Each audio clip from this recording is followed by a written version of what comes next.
आपने जो सवाल पूछा, जो मंत्री कंसर्न मंत्री, हेल्थ मंत्री भाजपा को क्यों नहीं चिट्ठी लिख रहे? भाजपा की रैलियों में कोविड नहीं होता। देश में भाजपा की, बीजेपी की रैलियां चल रही हैं, उनके प्रदर्शन चल रही है। और राहुल गांधी जी की जो भारत जोड़ो यात्रा, इसके प्रति लोगों का विश्वास जिस प्रकार से उमड़ के आ रहा है, उसको देखते हुए भाजपा के मंत्री हमें चिट्ठी लिख रहे हैं। मैं उनको कहना चाहता हूं, बीजेपी को चिट्ठी लिखें पहले। सर, हजारों किलोमीटर के बाद आप लोग दिल्ली प्रवेश करेंगे 2-1 दिन बाद। आज अरविंद केजरीवाल रिव्यू मीटिंग कर रहे हैं कोविड को लेके। देखिए, ये देश की जनता जानती है, आप भी जानते हैं, आप भी जानते हैं।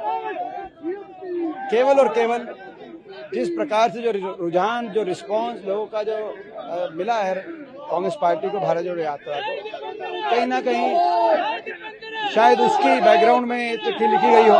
मंत्री जी बताएं। लेकिन मैं मांग करता हूं मंत्री जी से कि वो यही चिट्ठी देश की सभी राजनीतिक पार्टियों को लिखें, देशवासियों को लिखें कि सामाजिक कार्यक्रम बंद हो। क्या लॉकडाउन लग गया? दोबारा लगाए लॉकडाउन भाजपा। केवल राहुल गांधी जी की यात्रा पे चिट्ठी लिखना कि कोविड आ गया, तो देखिए आप, ये तो मैं समझता हूं कि देशवासी ठीक नहीं मानेंगे। हाउस में आप मेंबर हैं, आज भी सोनिया जी ने कहा है कि चीन पर चर्चा करने से सरकार भाग रही है। आज चीन लगातार अग्रसर क्यों हो रहा है हिंदुस्तान के सीमाओं पर? लगातार चीन की सेनाएं हिंदुस्तान की सीमाओं के अंदर क्यों अंदर आ रही हैं? ये बात देश के सामने, इससे बड़ा क्या प्रश्न हो सकता है? और देश से बड़ा कौन हो सकता है? क्या बीजेपी देश से बड़ी है? मैं सवाल पूछना चाहता हूं। बीजेपी कहते हैं वो देश से बड़ी है। हम बीजेपी को देश से बड़ा नहीं मानते।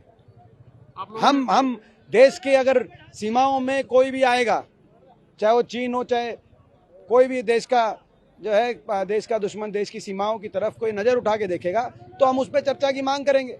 और वही हमने मांग करी। लोगों ने ये मांग रखा कि सरकार प्रोटोकॉल तो जारी करे पहले कोविड को लेके। प्रोटोकॉल अभी तक कोई सामने प्रोटोकॉल छोड़िए, मैं कह रहा हूँ ये जो मंत्री हैं, पहले प्रोटोकॉल, और ये मंत्री बाकी सारे दलों को भी चिट्ठी लिखें, देश की सारी सरकारों को चिट्ठी लिखें, प्रदेश सरकारों को।